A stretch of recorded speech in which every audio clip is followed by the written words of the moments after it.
По поводу прочности якута тут, это вот, чтобы сомнения не мучили, вот показываю примерно, что, как он. Это вот рукоятка сейчас моя, но я второй ногой вот наступил полностью.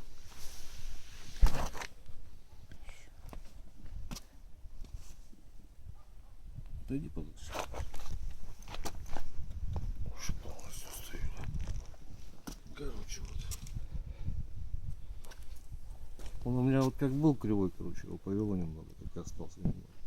И по поводу вот добора тоже вот спрашивают, просто вот пенек стоит, ну вот примерно немножко тормозит вот это вот дело. А вообще правильно, если якутский нож тыкать, его вот таким вот, если чтоб сильно уже, то вот таким вот хватом берут, и тогда уже можно конкретно просто бить вот так вот, и он довольно сильный. Но при таком этом он войдет вообще как в масло, вообще, если что-то такое мягкое. Так что вот примерно насчет добора. И холодником не считается тут. Колечко немножко упрочняется это дело. Вот так вот, в общем. Всего доброго.